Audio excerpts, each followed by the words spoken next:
Hi, you're listening to the Content Sells podcast, the show all about how to create content to attract, convert, and keep your ideal clients. Welcome to episode 272. I'm Suzi Dafnis, and here with me is my co-host, Michelle Falzon. Hey, Michelle, how are you? Hey, Suzi, I'm doing really, really well. It is actually, though, a really busy time at the moment. The juggle is real. You know, massive client projects. We've got our upcoming Mastermind 2-day meeting, which we always do a lot of prep for, and which is going to be awesome. And straight after that, I'm heading to New York for a couple of weeks, then throw in a few social things like a friend's big birthday this weekend, and life gets very full, as I know it does for all of us. But I'm very happy to be here today with you.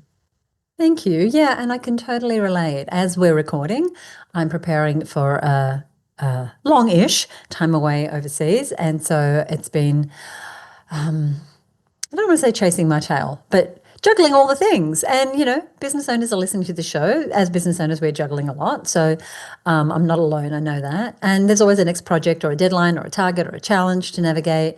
And I really believe that it's an art form, running a business and having a life that you love. Combining those two things, it's like this ongoing journey to have both of those. And we don't always get it right, but if we're holding our vision really clearly and we are showing up in the way that we want to show up, being who we want to be, then we do have a chance of finding that flow and that joy and that energy, even when it is busy, knowing that this is part of it. But, you know, we're not pushing all the time. We're not running businesses that we don't love. Now, part of, for me, and I know for you, creating a business that I love is having systems in place. And that's why I've long loved systems. They are the way out of overwhelm. They are the way to clarity. They are a way to get real support from your team because they know what you expect from them and what the process and system is for doing anything in your business, whether it's posting to social media or answering the phone or best practices on how to put together a $20,000 proposal. So I'm really keen to dive back into a topic that we started a couple of episodes ago, which is about systemizing your sales process. It's such an important process, and building a repeatable process for making high converting offers.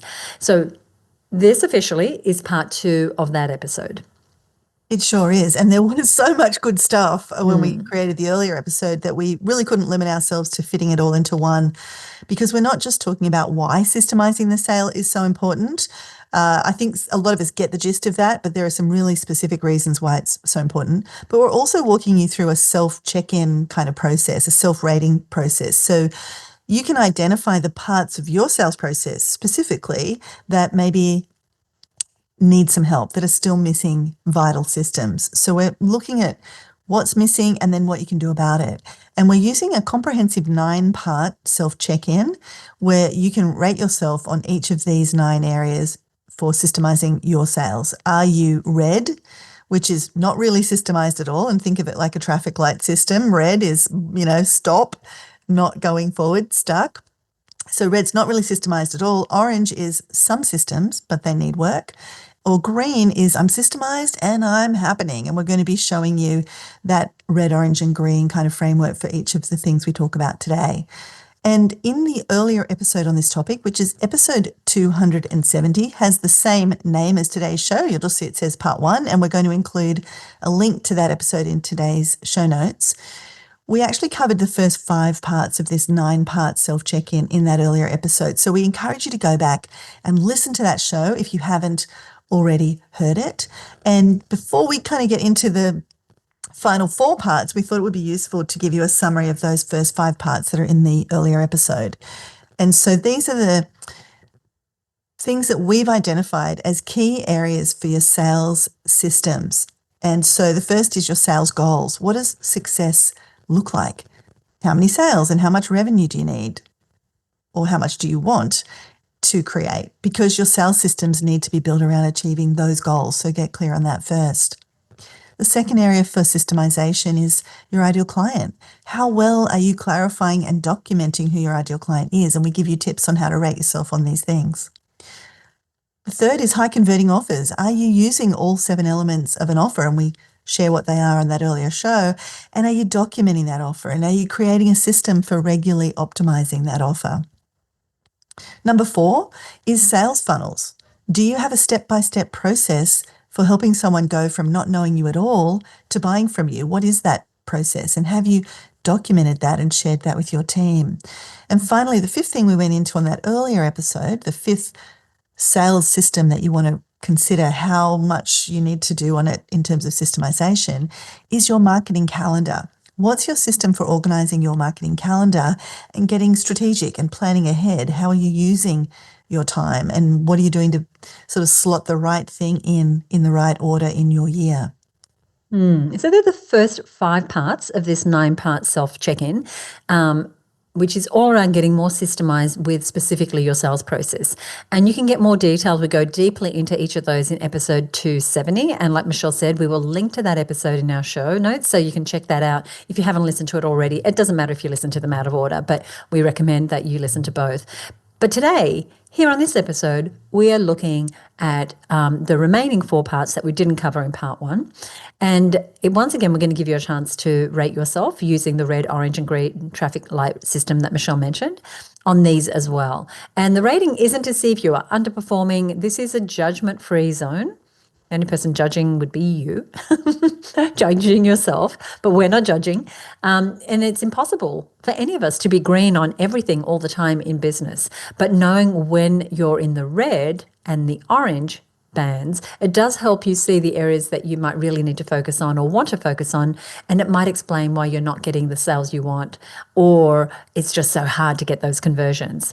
So we're going to kick off with number 6, and that is sales messaging and assets. This is the 6th part of the check-in that we're covering in this episode. So what do I mean? So whether it's emails, your webinar, slides, sales call scripts, your bonus announcement post, there are typically a ton of assets, that is things that you need in order to share your message and do your marketing. And we find that a big percentage of business owners are reinventing the wheel with every new campaign. So that means creating all new assets every time. It also means not making the most of the assets they have, maybe because they can't find them, they forgot about them, they didn't design them with the end in mind, so they didn't work and now need replacing. And all this means more time spent, more money spent, more mental fatigue, more energy spent, and worse, inconsistency in your messaging, which can result in poor sales results. So systemizing your sales messaging and assets means creating a sales toolkit of sorts. So some sort of centralized folder or system that houses all the repeatable elements of your sales activity. So this would be things like your core sales email sequences, a slide deck template that you can reuse for different presentations, different webinars, different information sessions, direct message or discovery call scripts if you do calls, things like your core content. This is really important. Positioning statements, client stories, your own stories, statistics that you might want to refer to, testimonials, photographs, graphics, etc., things that you're going to use time and time again. Another area is your objection handling language. What is the language you use when people state time, money, whatever their objections are? Also templates for things like your social posts, promotional posts, and even Canva templates, along with reusable templates for things like landing pages, sales pages, lead magnets. And these are all templates that we give to our masterminders when they join the program, and it makes such a difference to them because it's a system that they can plug in the blanks. And so you're not just grabbing ad hoc images or copy from here or there, you're building a library of assets, the toolkit that we talked about. And so every time you going into a new sales cycle, you can refine what you've got there instead of starting from scratch. This is such a ticket out of overwhelm, this particular system. There is so much power in rinsing and repeating our marketing and having this mindset of, if I'm creating an asset and thinking of it like, what is the definition of an asset? It is something that grows in value over time, and it's something that's valuable right now. And so if you're writing that email sequence, you're creating that landing page, think of it like an asset that you can use again and again. And, we see this in our mastermind all the time, and we see this in our own, work that we do. the power of rinsing and repeating, of having that template that you always go back to, of using that same email sequence you used last year, this year, but maybe with just a few tweaks, because our audience actually needs repetition. We get bored of our marketing way before everybody else does. We're reinventing the wheel way more than we need to be in many cases. Many of the campaigns that Suzi and I run and that I work with my clients on are the same email sequence we used last time, maybe with like a tweak here or there. So, Right. the mastermind experience that we run together, Suzi, we have in our toolkit, our library of assets, we have the email sequence filed somewhere we can find it that we used last year. And then we look at it this year, and sometimes it's just updating it a little bit, or we've changed a bonus here or there and we just tweak it. So instead of a complete reinvention, we're able to, build on what we did before. And it also makes it so much easier to delegate. You can bring team members in on this. When you have that library of assets, for example, you could bring a writer in and say, here's the folder. Here's last year's campaign. Here's what we learned. These 2 hooks didn't really work. We want to lead more on these other hooks. Please go ahead and update it for this year. And here's some other stats and customer language. Or you've got a virtual assistant and you want to just reload last year's emails, and they can just reload them and tag them and set the whole system up for you. So as we think about creating these assets and having a system for your sales messaging and assets, we wanted to give you a self-check-in question here, because remember, this is a chance for you to rate how you're going on this system. And this is the question, the reflection question for you. Am I starting from scratch with my sales emails, my slides, and other messaging? Or do I have an effective results-getting, reusable set of assets that I can easily find, that I can use over and over again, or that I can use as the basis of the next thing I want to create? So that's the question. Am I starting from scratch with every time I'm making sales emails and slides and messaging? Or do I have an effective results-getting, reusable bank of assets that I can easily find, that I can use over and over again, or as the basis of the next thing I want to create? And obviously, you want to be, if we're chasing bright, shiny objects and making all new campaigns and selling all new things all the time, you need to go and listen to some of our other episodes, because we're going to recommend you don't do that as much. But when you are rinsing and repeating what you're selling, you can create a central folder on your computer filing system where you store this stuff. Do you have that right now? Or are these precious assets buried all over the place in a past campaign, on your customer relationship management software, in Canva, maybe in somebody else's Google account that you can no longer access anymore? So have a think about, where are you putting all of this and how are you organizing it so you can get it again next time? So rating yourself here on your systems around your sales and messaging assets. If so if we look at red, where you might be if you're rating yourself in the red on this system, you might say, well, I rewrite everything every time. I have really no system, and my previous assets for my marketing and my messaging are kind of scattered to the wind.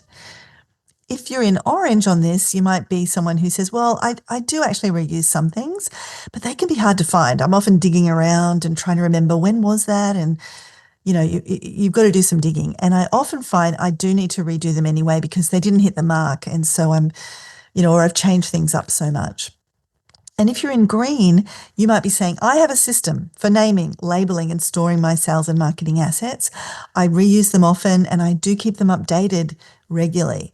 So green is when you can confidently say, hey, I've got the engine built, and I just have to go in and tune it up every now and then, and I've got the key, and I can just turn that on whenever I want to. So if you're in red or orange here, your first action is one that we recommend that's pretty straightforward, which is to create a sales assets folder, or a place where these sales and marketing and messaging assets live. And then think, okay, I can't go and do everything all at once, but maybe you can look at the campaign you've got coming up, or the thing you sell the most, or the most important thing, and go and find the emails that relate to that. Go and find the other assets that relate to that, and start putting them together in one place. You might want to label them by kind of stage or function, or, what they are inside of your campaign. And this becomes something you can go back to. So for example, inside your assets folder, you might create a sales email swipe file or a sales email campaign from last quarter. And you gather those emails all together in there, and that becomes a thing you build on for the next time you run that campaign. You can also do things like what Suzi was suggesting, gather those visual assets, all the photos and logos and images that relate to that campaign. Maybe you've got some client language or survey data or client feedback from last time. Get all of that into the one place. And you can also, and we recommend this, enlist your team to help you do this if you've got team. So instead of you having to do it all, maybe you can task a few people in your team to gather those assets together.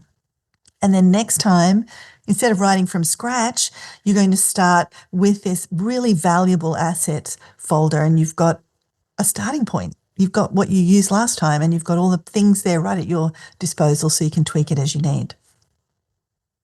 Thanks, Michelle. And here's the thing, you don't need hundreds of assets, just a few really solid pieces that you keep refining over time. That is what systemization is about. This is how you stop relying on feeling inspired at the right time, because let's face it, inspiration isn't always there when you need it, and it saves you from that blank page. The blank page is terrifying for me. And so anytime we can rinse and repeat, I know it's a sigh of relief. For me, it's a sigh of relief for the team. And it means you can keep optimizing and building from what you're learning. So if that sales page didn't convert so well last time, what are the few things that you could test this time around? Could you use a different headline or slightly different imaging or a different call to action or a different copy on the button? If that Facebook ad campaign got higher cost per lead and low numbers actually turned into buyers, what might you need to change? Is it the creative? Is it the copy? Is it the format of the ad? Or maybe it did do well last time. How might you mimic that for a new campaign about a different product you're offering? So you're learning from one campaign and superimposing that onto another. You could have your new campaign up and running so much faster and have the beginnings of a template or a set of key elements that need to be present in all your Facebook ads. See, this is the sort of stuff I geek out about. I love it. Now, you might not do Facebook ads, but I'm hoping you can think about the sales messaging assets that are relevant for your business. Maybe it's your sales proposal. Maybe it's your keynote deck or your PowerPoint deck. Can you create a proposal template, if we're talking about proposals, that you consistently improve on, that you can use to generate all your proposals from?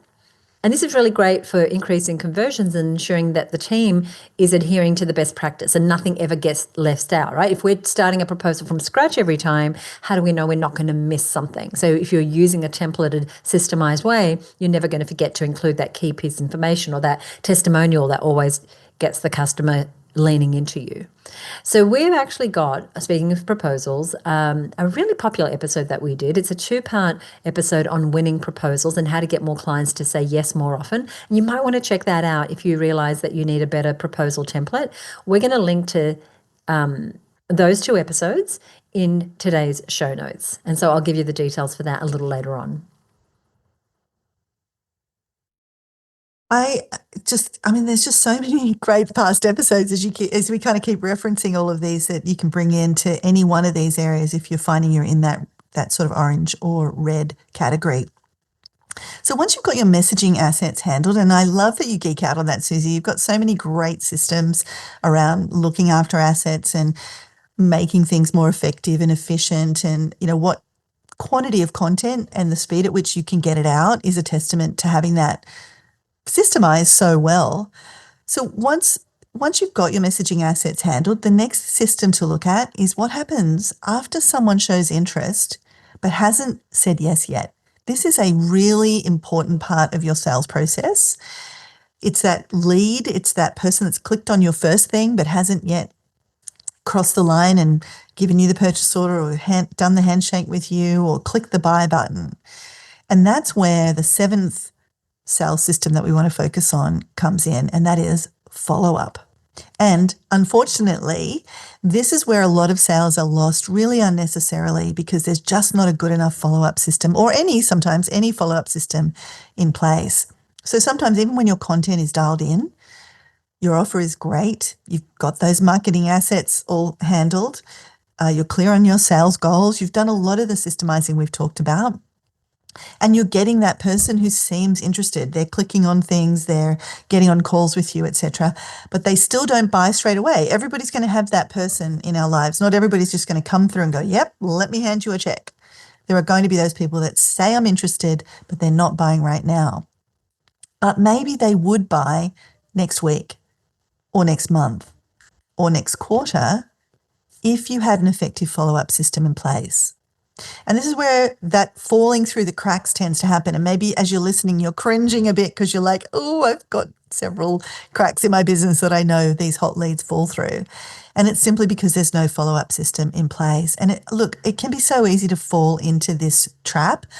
And some of the mindsets that put us in this place of not really having an adequate follow-up system is stuff like this. And we hear this a bit, Suzi, is like, well, I sent them a message and they didn't reply. Or I sent them a message and they said, I'm not interested. Or it could be another angle, which is, I don't want to pester them. I don't want to be pushy. Or you can have the attitude, well, look, if they're interested, they'll reach out. But you know what I mean? I hear people say that. No, they won't. My content's great. And when they're interested, they'll just reach out to me. But in reality, the people you serve are busy. They're distracted. They're uncertain. They've got a whole lot of other things going on. And it typically takes a lot more follow-up than you might think to help someone get to the point where they're ready to buy from you, even if they've given you early indications that they're interested. And research suggests that it typically takes 7 to 13 interactions to convert a lead into a paying customer. And that's a lot of follow-up. So after you've got somebody opting in, after you've presented the proposal, after they've been to your webinar, after they've signed up for your webinar but they didn't turn up, they need to go into some kind of follow-up system. And without a consistent, thoughtful follow-up plan, those warm leads go cold, and they go cold pretty fast. And we see this far too often. It's really heartbreaking, isn't it, Suzi? Like, we see women that have done this great thing, had this great opportunity, stirred up all these leads. They've put time, money, effort to get that lead. Paid for trade expos, like all sorts of. Traveled to speak at an event on their own time, all of that. And, maybe they've created that opt-in from the trade show or from the speaking engagement, but then bunk, no more follow-up, and those leads have gone icy cold. Yeah. I had someone just yesterday say, well, I didn't want to offer them the next thing right away because I didn't want to seem pushy. Yes. I was like, oh my gosh, really? Yeah. If I just nurture them for a while. Yeah. Anyway, sometimes that comes from, that, it's just our internal feeling. I don't want to follow up too quickly because someone might see me as pushy. The thing is, what are we going for? We're going for the sale. That's what we're going for. So 100% agree with what Michelle said. Having a follow-up system in place is where you can make a big difference to your results, and timing is everything with that, right? And so the follow-up system, once you've got it in place, it's a system, right? And when we say follow-up, we mean a repeatable plan for what happens after someone shows interest, but before they've made the purchase. So that could look like a sequence of emails after a sales call or after you run a webinar. It could be a voice note followed up directly to them. It could be a reminder email about a bonus that's expiring for them to get in quick. It could be, are you still thinking about this? Are you still deciding? Kind of check-in message in whatever format. It could be a text letting them know about an interesting article you found that could be relevant to them. And by the way, did they want to catch up to discuss the proposal that you'd sent? It could be a follow-up once you've made the offer to those who didn't buy at the time, offering a different option. Maybe you have a lower cost option. Maybe you have a higher priced option, but maybe you can downsell or side sell or upsell those who didn't buy. Just because they didn't buy that, it doesn't mean they're not going to be suitable for some of your other products and services. It could be asking them to complete a very simple survey. It could be retargeting them on social media, right? So if they've been to your website, if they've been to a landing page, you can run ads that they see because they've been to that page, right? Because you have the pixel on that page, right? And there's sort of limitless kind of opportunities. But importantly, you're not creating those messages or ads or texts from scratch every time. You've got templates and timing, already decided before you generate the leads in the first place so that they can plug right into that follow-up system. And this is a big mistake. It's like getting the leads and then thinking, oh, what am I going to do with them now? Or I'll do something with them later. They're on my database. Is that enough? No, it's not enough. As Michelle said, they go cold very, very quickly. And when we've got those eyeballs, when we've got that person's attention, we want to be acting quickly with whatever it is that got their attention in the first place, and what is it that we want them to do next. Right? You take a few weeks to figure it out, they're gone. They're on to the next thing. They're with your competitor. So your follow-up system needs to include time to create those assets before you launch your campaign so that they are all ready to go. And that really falls into, again, something Michelle and I go on about is like planning, like really systemizing your planning as well. So, what am I planning for the next quarter? It's something we do inside of the mastermind. What is my system for rolling out the next campaign? How much time do I need? Anyway, I could go on a little tangent there, but that you working ahead of yourself. Like, this is just up-leveling you as a marketer, you as a business owner, the tips we're giving you right here. I love what you're saying there. I love those list of examples of things that, could be the kinds of areas for follow-up. And, there's probably other areas as you're listening that you're thinking, oh, it could be this or it could be that. But I think the golden rule here is every time you think about generating leads, you do not want to just think about that as an act in isolation. You kind of need to see them as two sides of the same coin. If I'm going to run ads to generate leads, what is my follow-up process to turn those leads into buyers? And what happens if they don't do the thing, sign up for my webinar or whatever right now? How am I going to keep them moving forward? And so I just loved everything you said there. And I know you were kind of well, I could get on a tangent here, but it is so true about the planning piece, and just it's not being so knee-jerk. It's like, oh, I need leads. Quick, let's just run that. Let's do that letterbox drop. Let's run that Facebook ad. Let's quickly put on put all this money into putting together this lead magnet. And then you get all the leads, and then it's like, oh, hang on a minute, I haven't thought about what to do with them next. And by the time you've done it, they're cold. So here is your self-check-in for your follow-up sales system. The question to ask yourself is, do I have a follow-up plan for people who show interest but don't buy right away? Or do I have a follow-up plan for people that get opted in to start with me? Am I continuing to move them forward with me? If your follow-up is, I'll reach out if I remember, or worse, you just move on, you're leaving sales on the table. And this is one of your most high leverage points as you think about all these sales systems we're talking about. So rate yourself like this. Red would be, I rarely follow up. I'm just focused on getting more new leads and more people in the front of the journey. I don't have a system. I often leap into a marketing idea or opportunity fast and with little preparation or thought about how I will follow up those leads. And that's not a judgment. A lot of us are trying to manage many, many things, and that's how we're handling this shortage of leads. So that would be a red, put you in the red zone. Orange, I follow up sometimes, but inconsistently, or it's a bit overly manual. And green is, hey, I've got a repeatable follow-up plan. I've got templates, I've got timing, I've got the messaging figured out. I do this before launching my campaigns or putting money into generating leads. And I'm continuously kind of adjusting and fine-tuning and reusing these follow-up processes. So green means you're not relying on memory or reinventing the wheel every time. Your follow-up is built into your sales flow. And this is so good for sales teams because you can just train them how you want that follow-up to be done. So the cracks aren't falling, people aren't falling through the cracks with your team. Yeah. Yeah. And then they won't feel like they're being pushy either because this is our system. This is our follow-up system. It's all part of the repeatable process for making high converting offers. It's like the follow-up is it's not an add-on. It's part of the system. So if you are, based on the ratings that Michelle just described, if you are sitting on red or orange, your first action step is to do an audit of the current follow-up processes that you might need. So just make a list of where the gaps are, and then you want to work your way through creating those systems, ideally starting with whatever's going to make the biggest difference. So for example, if you've got some really high-value leads that are getting on calls with you, and you realize you're not really doing enough follow-up, they're the ones to focus on building the process for first versus perhaps following up on people who downloaded a free lead magnet, right? They're not as warm.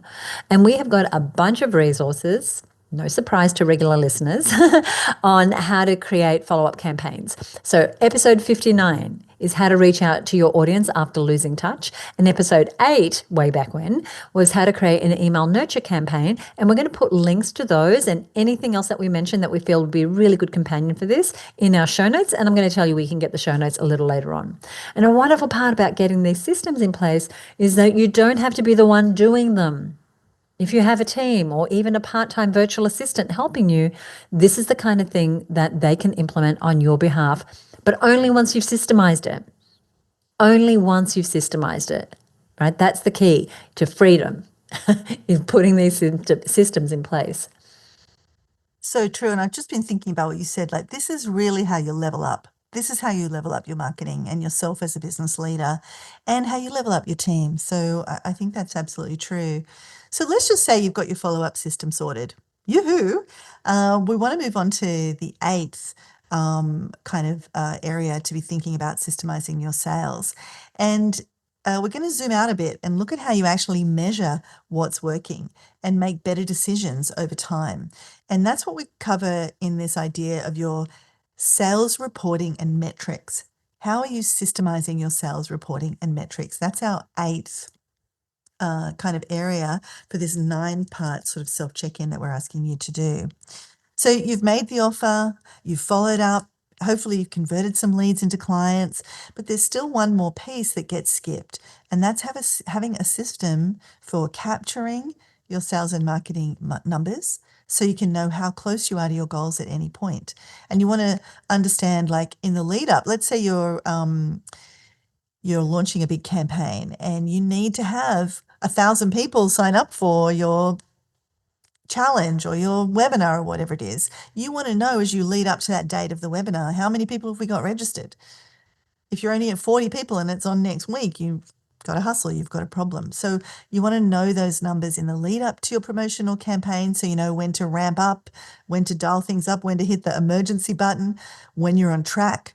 And also so you can see what part of the process is working and what's not. So you can look at that after the campaign and see, okay, how did we do? What was the wash up on this? And that helps you to improve your results over time. Yes. This is where you start to close the loop, because selling isn't just about what you do. It's, how do you reflect on what you did? How do you learn from what you do? And that's why reporting and metrics need to be part of your sales system. I know for us, again, it's all part of the process. The post-event campaign, part of the post-event tasks is analyzing our reporting and getting reports on what just happened. When this piece is missing, you are flying blind. You're on to the next thing, not knowing what worked and what didn't work. You don't know if your webinar converted or at what percentage, if your bonus really drove urgency, or if your sales emails were even opened and clicked on. And what often happens is people repeat what didn't work or throw out something that did purely because they haven't really analyzed it. They haven't really tracked it. And systemizing your metrics doesn't mean you become a spreadsheet junkie. You don't need more metrics than you need. It means tracking a few key numbers consistently so that you can make better decisions. And we're going to give you a list of those numbers in just some suggested numbers in just a minute. But there are 3 core numbers that we recommend you start tracking at the bare minimum: leads, sales, and your conversion rate. So first you want to capture those that are part of your sales goals, like we shared in our earlier episode, as the first thing to get systemized. And once again, if you haven't listened to that episode, we're going to give you a link to that. And then you want to track these numbers. Leads, how many people actually came into your funnel versus the goal number that you needed to reach your sales goal. Okay, so how many people actually came into your funnel versus the goal number you needed to reach your sales goals. Then sales, how many people actually purchased your offer versus the number of people you need or want to have purchased your offer in order to reach your sales goals. And I'll just explain again, if you haven't listened to that episode, because the very first thing we cover is your vision and knowing what are you actually going for, then you're tracking to that. That's what we're talking about when we're talking about your sales goal, having that really clearly in mind to start with. Number 3 is your conversion rate. How well did you do at each of the key points in your process to move someone forward? For example, how many people who landed on your opt-in page actually opted in for your lead magnet? And how many of those who opted in for your lead magnet, for example, actually signed up for the webinar you were offering? And how many of those attended And then of those who attended, how many actually purchased? And thinking in percentages, right? Because you can get fixated on the actual numbers. Don't worry about that. You don't want to track volume only, right, Michelle? 100%. This is a big mistake. We see people that are actually making great progress, not being able to see the forest for the trees in their metrics. So, for example, somebody will say to us, well, I had, I only had 20 people buy. But when we turn that into a percentage, let's say they had 100 people on their webinar and they go, only 20 people bought. We go, oh, well, hang on a minute. You had 100 people on the webinar. That conversion as a percentage is 20%. That's actually a fantastic conversion on the webinar. But they're disappointed because they only got 20 sales overall. But actually, they did great once they got someone to the webinar. Right. They just weren't getting enough people to the webinar.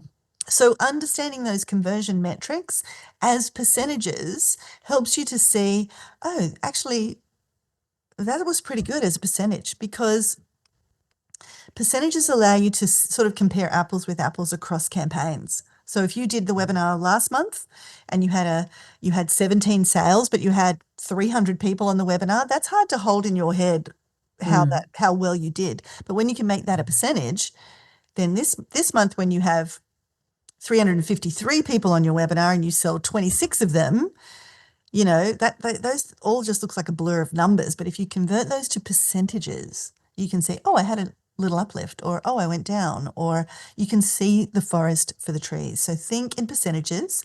It's a big mistake to track, as you said, Suzi, just to track volume only. I got 20 sales. I had 364 people. So that's a piece of feedback we're giving to our masterminders all the time. And when they get it, when they start to think in percentages, oh my gosh, doesn't the light go on, Suzi? Yeah, absolutely. And they stop beating themselves up as well. Yeah. Right? Because they're converting well. Maybe what's missing is the amount of traffic, Yeah, exactly. So look, I really think those three metrics that Suzi just gave you, track your numbers, your leads, the number of leads you're getting in, the number of sales those leads are turning into, and what the conversion rate is. Overall, like how many of all the leads I got, how many sales did I get? But also look at those key points along the way, because that will help you to see where the problem was. You did great once you got into the webinar, but not many of them opted in for the lead magnet, or they opted in for the lead magnet, but they didn't opt in for the webinar. Oh, that's where I'm making a mistake, or I can improve. So if you're doing that already, like if you're already doing that, we'll give you a couple of things to build on it. But if you're not, that is the place to start. Just start there. And if you only ever did that, you'd be in a better place than probably 95% of all the business owners on the planet. But if you have got some of those basics already, you may want to look into having a system for regularly tracking and measuring things like your email open rates and your click-through rates, especially if you've got a big email list and you rely on that list. If you've only got a few people, then you might not need to do that right out of the gate. Maybe another thing to track is your traffic source. Where did your buyers come from on that campaign? Maybe some of them were paid through Facebook. Some were from a certain referral partner. Maybe some came from your own in-house email list. Understanding the percentage, again, think in percentages of the total number of sales that you got, and what source they came from. And this is really helpful too. Like you might have a strategic partner who emails out for you and they send you lots and lots of leads. And you think, wow, these people are super valuable. I'm going to keep asking them to send for me. But when you look at your sales data, they're not sending you very many sales. They're sending you a lot of leads that don't turn into buyers. Or inversely, you might have a fantastic strategic alliance partner who's only sending you a handful of leads a month, and you think, oh, they're not as good as this other one that sends me, 100 leads a month, until you do the conversion percentage and you go, wow, every single person they send me turns into a client. Look after them with white gloves. So really thinking about your traffic source. Also the buyer type. Like if you have a way of segmenting your people that are buying from you, let's say you sell golfing tuition, you might find that the experienced golfers are the ones that are buying more than the beginners, or it might be vice versa. The beginners are the ones that are investing heavily in your tuition and training, and you can target them more and build more products for them. Or there's some other crucial number, like how many inbound calls you're getting a week, or how many proposals are getting converted each week, or whatever it might be. The goal isn't to obsess and get lost in numbers. The goal is to have enough numbers to spot some patterns. oh, this is the kind of subject line that really works. Oh, this is the webinar topic that didn't do as well as all the others. We should not go down that road. Oh, look at this. When we open cart for just a short period of time on this limited time promotion, people are buying on day 3. Maybe we need to do more on day 3 to really tap into that momentum. Maybe there's a special bonus we can offer, or we can go live with a coaching session or something like that. And you do not have to be a numbers person or have complex spreadsheets. I love that you said that earlier, Suzi. Think about, how can this be easy? How can I keep it simple? Even if it means starting manually, just tracking a few numbers on a spreadsheet. And just a few numbers are better than a lot of numbers. Yes. It's really so true, right? It is. And, once you've done, done the rinse and repeat that we talked about earlier, and you've run those numbers a few times, things will become very evident. What are my percentages looking like? What went up? What went down? And it just simplifies your life and your brain. So we're going to check-in question as it relates to your systems around your sales reporting and your metrics. And that question for you to contemplate right now is, am I consistently tracking and reviewing my key sale numbers after each promotion? Or maybe right now you're going off gut feel, thinking, well, that felt like it went well, or I think that worked. But how do you know for sure? So we're going to invite you to rate yourself right now. You can jot this down or you can make a mental note. And we're going to use the traffic light system. So red is, I don't track any metrics or review my performance.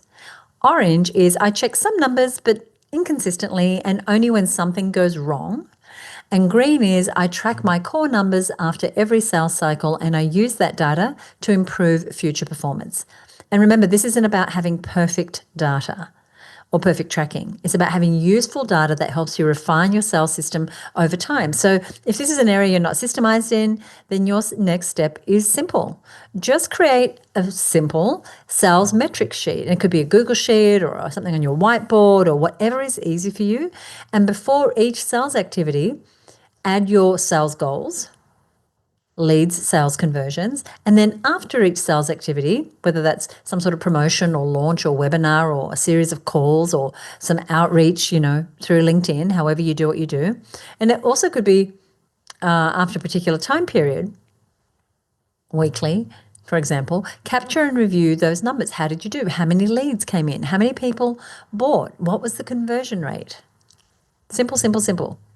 Yeah, and yet profound. Like I would guarantee that you will learn so much if you can just have this simple system.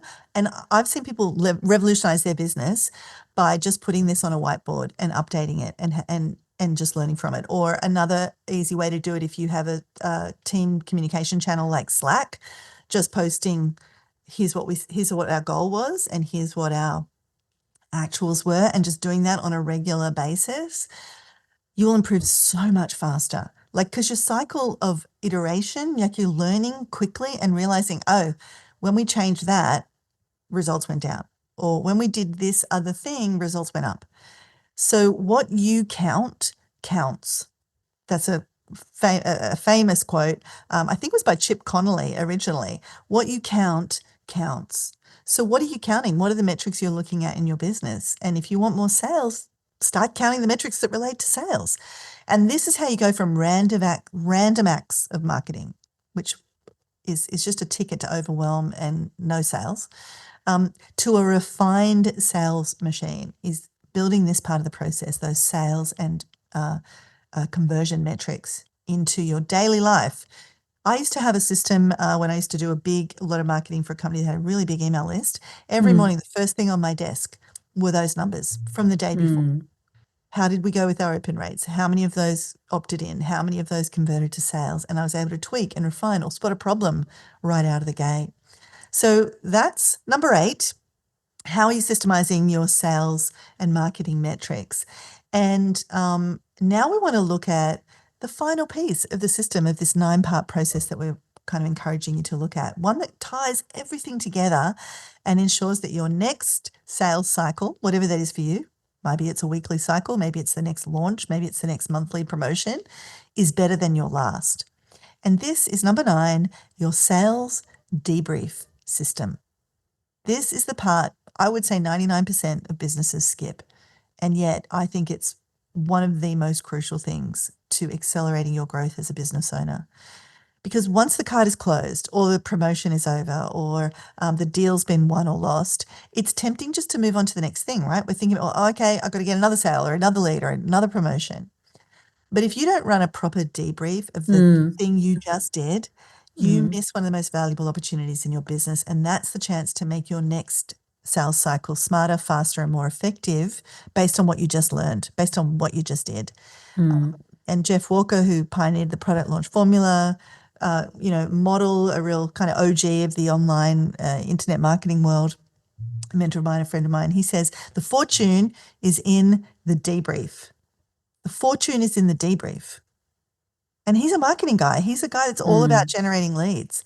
So systemizing the debrief, what do we mean by that? It means you have a repeatable process for reviewing what happened in your promotion or your sales effort, and you document what you learned.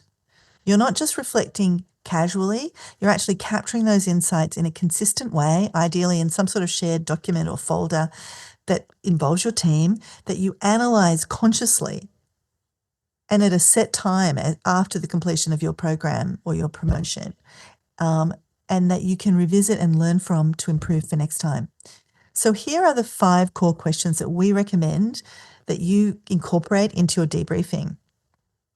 What worked well? What didn't work or felt clunky? So what worked well is the stuff you want to do again. What didn't work or felt clunky is stuff you want to change or maybe not do at all. What did I learn about my ideal client? Oh, we've suddenly realized that she's not actually 40 years old. She's 50 years old. Or, oh, she doesn't like to say, I want to grow my business. She likes to say, I want to have more impact and help more people. So you learn these things. What would I change next time? What assets can I reuse? Hey, that was great. We're going to do that again. Or that I can improve, or that might be duds that we sort of archive away. So there are some questions to think about in a meaningful debrief.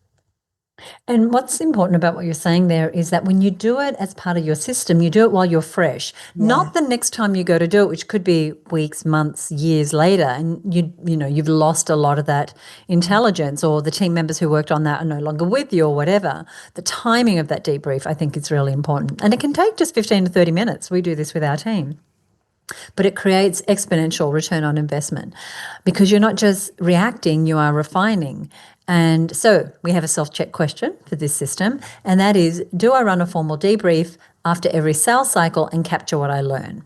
Or are you moving on to the next thing? Maybe you're telling yourself, I'll think about it later, but you don't really get the time and space to circle back.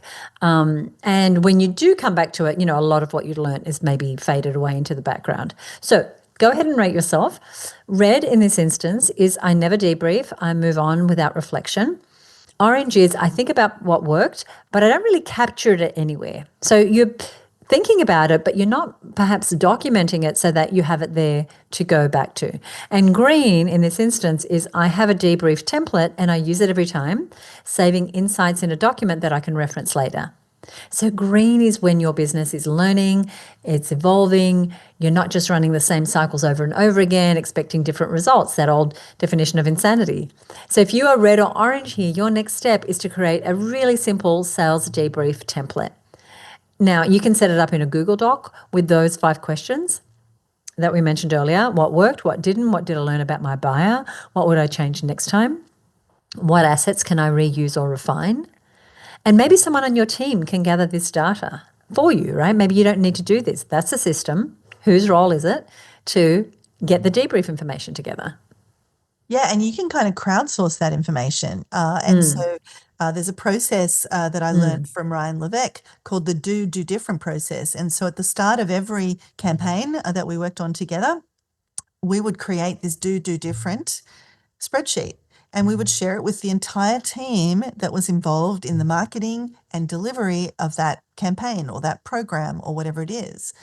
And basically, people could just put something on there as it happened. Speaking to that point you made, Suzi, right? Like in the moment. It's like, next time we do this, we should not open on a Monday. Now, you're thinking about that on Monday when, or it's a public holiday or something, right? You're thinking about it in that moment. But unless you capture it on the spreadsheet right then and there, Later, this campaign might be 6 weeks long. You don't remember. You're racking your brain. You go, I know there was some insights and I can't remember what they were.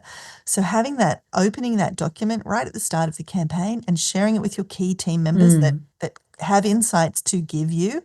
And if you don't have a team, just with yourself, writing those things down as they happen. And some things will be do agains, like something worked great. Realize it in the moment. This is working great. Put it on your do again list inside your do different spreadsheet. This was a disaster. We should never do this again. Or next time we do this, we have to remember to, set it to private, whatever it might be. Put that in as a do different. And so what we would do is we would open that up at the beginning of a campaign and let the team just real time add stuff to it. So it will be building over time. And then right at the end of the campaign, sometimes it would be like after a live, we would do a lot of campaigns that were live events, say a 3-day event. We didn't even wait till one night had passed. We'd be all exhausted, but it just became so normal that when we logged off from the main Zoom with everybody on the call, the clients that we were, having this sales event, we'd log into the internal Zoom and we would right there go through the do different document. And we'd also look at the client feedback. And the fortune is in the debrief, especially like you said, if you can do it hot on the heels of the insight, because they're the things that make the difference. Next time you go ahead and launch on a Monday again because you forgot and now you're back to square one, I love that. And I remember that you would do that. It's like, wow. But, you're capturing it right in the energy, the memory's fresh. You're going to pick up the most salient things. And it's key that you block out time after every sales campaign to complete this. Even if you just jot down a few bullet points, this is going to be gold the next time that you promote either the same thing or something similar. And you'll remember what you tested, what subject lines worked, which bonuses converted, which platform delivered best for you. And it means that each subsequent round is going to be more effective. And that, my friends, wraps our 9-part sales system self-check all the way from vision to debrief. And I'm going to recap all 9 for you. So number 1, where we started in the last episode 270, was what does success look like? How many sales and how much revenue do you need or want to create? Because your sales systems are going to be built around achieving that. That is your first and primary system. The second is ideal client. How well are you clarifying and documenting who your ideal client is so that you can reference that and use it as the North Star for all your marketing? Number 3 is high converting offers. Are you using all 7 elements of an offer? And these are 7 specific elements of high converting offers that we talked about in that episode and that we have a freebie and a download for available. And are you documenting them and creating a system for regularly optimizing your offer? Number 4 is sales funnel. Do you have a step-by-step process for someone to go from not knowing who you are to buying from you and having you documented that sales funnel with your team? Super important. Number 5, and again, these first 5 are all in the last episode. We go into depth with those, is the marketing calendar. What's your system for organizing your marketing calendar and getting strategic and planned ahead? So important. So important. All those 5 points we go deeply into in the last episode. And then in today's show, we covered items 6 to 9, and they were sales messaging and assets. How are you keeping track of and reusing your emails, landing pages, other messaging assets? Number 7, follow-up. What follow-up campaigns do you put in place before acquiring the lead in the first place without spending $1, sending an email, giving a presentation, whatever it is that you're doing to attract leads? Number 8, sales reporting and metrics.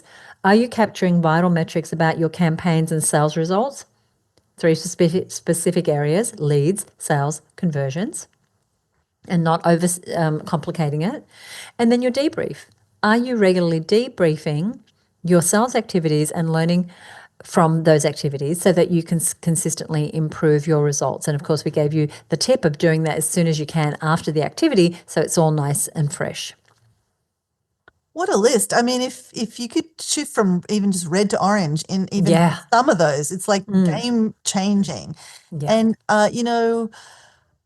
it's our life's work to be green in all of these areas. This is not something you can just go, oh, I'm going to spend an afternoon and do all of this and go green in all of them. You know what I mean? I think you want to be strategic about what you choose and realize that it's a constant leveling up. But if you are at least aware of these 9 areas and how to tell when you need to do some work in them and what the system might look like, you're much more likely to be working on the things that matter. And if you're ready to kind of get some support working on those things, if you want to pick our brains on what that do different system looks like, or how to really understand the metrics and all the things we talked about today, that's what we do all the time inside the Marketing Success Mastermind. And if this is like, I'm ready, I'm ready to level up my marketing, we invite you to apply. And so we're going to put the link in today's show notes for the mastermind. Click on that link, go and have a look at what's involved, hit the apply now button, and we'd love to chat to you further about whether this is the right next step for you right now. Yeah. And if you're somewhere right now where you can jot down this URL, it's HerBusinessMastermind.com. And you'll see that you can apply and set up a time to chat with us if this is something you want to go deeper into. And as Michelle said, there's so many resources that are available for you inside the mastermind. So in just a moment, I'm going to share a link to the show notes, and that's where you're going to find all the resources like other podcast episodes, free downloads, etc., that we mentioned in today's show. So stay tuned for that link. Now, before we do that, we always love to give a shout out to one of our listeners. We want to share these tips and these meaty, juicy strategies around content marketing with as many business owners as possible. So we would love it if you would leave us a rating or review on Apple Podcasts. If you're taking even one thing away from this episode. Now, we are really fortunate to have over 100 5-star reviews. So if you have left us a review, thank you for listening. If you enjoyed today's episode and you would like to leave us a review, we would absolutely love that. One of our longtime listeners and a longtime member of Her Business, and someone who I absolutely adore, is Kay Ewer of Styling Individuals. And our members all have these fascinating businesses. It's a wonderful community across all our programs of women who are up to big things. And so Kay helps professional women elevate their individual style so that they're confident and they look good every day. And she does this through her Style for Confidence one-to-one workshops and training that's delivered in person and online. And we're going to put a link to Kay's services over on our show notes page. But Kay noticed that we had been listed in the top 10 content podcasts on a particular podcast list. And she said, congratulations, Suzi and Michelle. What an accomplishment. Good for you both. Well, thank you, Kay. And we appreciate you listening. So once again, anything we mentioned here on the show can be found in today's show notes. We're going to pop those over at herbusiness.com. System for Sales 2. That's the number 2. So herbusiness.com, then a /, then all one word, System for FOR Sales, and the number 2. Alrighty.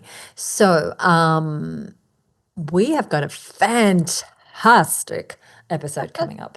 Michelle, tell us about it. We do. It's how to grow your podcast, and we're talking to podcast expert Gab Burke. And Gab attended our advanced offer creation workshop earlier in the year, and we were so smitten and impressed with her. She's so smart. She's got a lot of experience with podcasting. She's a multi-talented producer and presenter. Many years' experience as a producer for a leading media broadcaster in Australia. She's got on-air and producing side of experience in radio and podcasts, and she's produced some very well-known shows, taking some of the podcasts that she's worked on to literally millions of listeners, which would be awesome. And she has her own podcast as well. So she understands what works and what doesn't. And, we see this all the time, Suzi, that there's women out there busting a gut, making podcasts, making great content, but they've got very few listeners for all that work. And Gab really helps female entrepreneurs elevate their podcasts from unknown to unforgettable, which I love that phrase. And her clients often see like a 10x increase in the number of downloads of their show, and their communities start thriving. And she really is an expert at creating a podcast that everyone's talking about. And she's going to share in the next episode how you can take your existing podcast and transform it, some of her top tips for doing that, for really growing your podcast. And if you've got an existing podcast, this is a must listen. But if you're thinking of a podcast, you're going to use what she has in this show to set you off on the best foot possible. But also, if you're think, I'm not going to do a podcast, definitely tune in, because there's some fantastic communication tips you can map to other things you're doing in your business. So it's something for everyone. I highly recommend the next show. Yeah, very exciting. That comes out 2 weeks from the date of release of this show. And all you need to do is make sure that you are subscribed. So click the follow button or the subscribe button wherever you are listening. Michelle, I've really enjoyed spending this time with you. I am excited to see more women systemizing their marketing and building repeatable processes so that they can make those high converting offers. Is there anything you want to say before we go? Just pick one thing from the list that we've shared with you, just one thing, and systemize it. Because what happens is when you systemize and you go, oh, that makes my life so much easier, you can get into momentum around other things. So I hope it's been an inspiration for you today to just pick one thing and get started. We want to thank you so much for listening. We love making this show for you, and we will see you next time right here on the Content Sales Podcast.